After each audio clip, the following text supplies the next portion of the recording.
ওরা গলা বাজান না।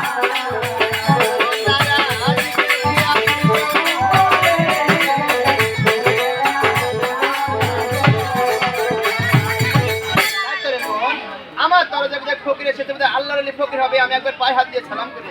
সালাম।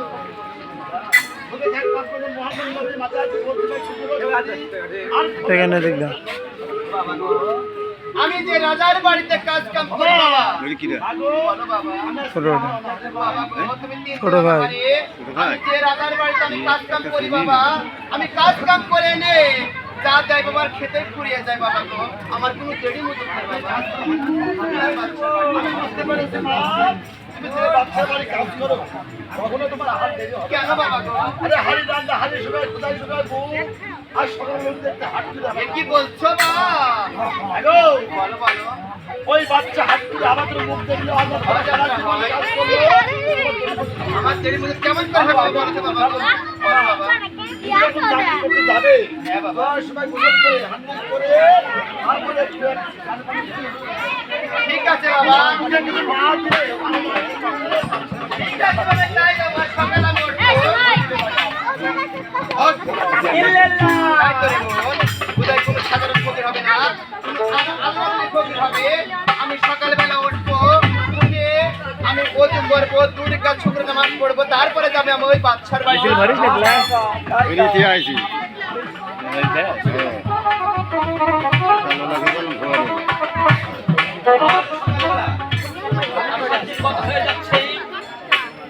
আজ ঠিক মতো ঝাড়দান নিরাজ আজ প্রসাদ ঝাড় দিতে আসছে না, এর কারণটা কি?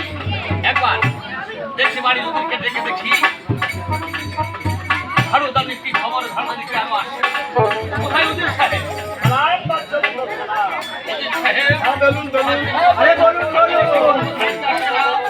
এমন কি আজ সকালবেলা রাজপ্রাসাদে বলে যাচ্ছি এখনো পর্যন্ত ঝাড়ু দামি আসার কারণটা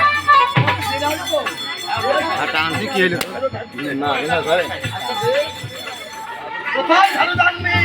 দেখছি দেখছি সকালে গরিবের বাড়ি হাতির পা। তুমি সবই জানো। আর ঘোড়া না ঘোড়া বলছো বাচ্চা ঘোড়া করে না। আর শাস্তি করতে তো ভালো। ফকির সাহেব আমি ঘাট দিতে জানি এই জন্য এই গ্রামের লোক গুলাগুলি করে কানাকানি করে যে হাড়ি রান্না হাড়ি থেকে শুকায় যায় রোজ সকালে দেখতে হয় হাট করে বাচ্চার মুখ। আমি হাট করে বাচ্চার বাড়িতে আমি যাবো না। ও আরে হাড়ি রান্না হাড়ি থেকে শুকায়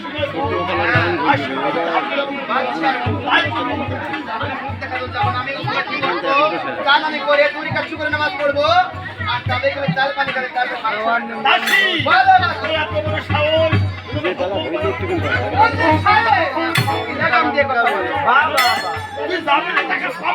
না।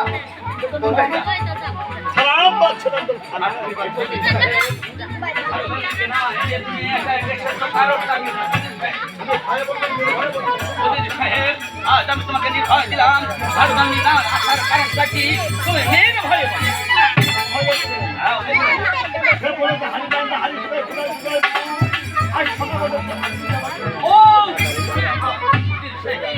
আজ সকালবেলা তুমি আমাকে কি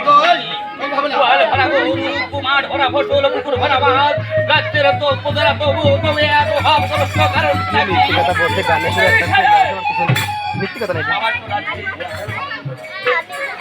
ওদের সাহেব শুধু ঝাড়ুদানি বলে না রাজ্যের অন্য কেউ বলে? আমি অনেক ভয় থেকে বলো না।